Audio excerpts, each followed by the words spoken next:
Hi, இன்றைக்கி நான் வந்து ஒரு easy and high protein meal cook பண்ண போகிறேன்.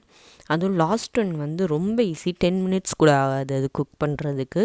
அண்ட் இந்த கப் பார்த்திங்கன்னா நானே பெயிண்ட் பண்ணது. இந்த மாதிரி நிறையா பார்க்கணுன்னா இன்ஸ்டாகிராம் ஃபாலோ பண்ணுங்கள்.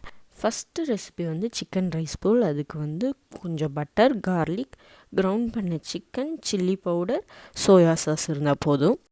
உங்களுக்கு கொஞ்சம் கிரேவி மாதிரி வேணும்னா வாட்டரும் கார்ன்ஸ்டார்ச்சும் ஆட் பண்ணிக்கோங்க. இது எல்லாமே குக் ஆன அப்புறம் ரைஸ் கூட வச்சு சாப்பிட்லாம், ஒரு சப்பாத்தி கூட நீங்கள் வச்சு சாப்பிட்லாம். ரொம்பவே ஈஸி, சீக்கிரமாகவே செஞ்சிடலாம் இது. செகண்ட் ஒன் வந்து ஒரு சூப் ரெசிபி தான். இதை டொமேட்டோ எக் ட்ராப் சூப்புன்னு சொல்லுவாங்க. நான் கொஞ்சம் ப்ரோட்டீனுக்காக அது சிக்கன் ஆட் பண்ணியிருக்கேன். உங்களுக்கு வேணும்னா நீங்கள் டோஃபு, பன்னீர் அந்த மாதிரி எது வேணால் ஆட் பண்ணிக்கலாம்.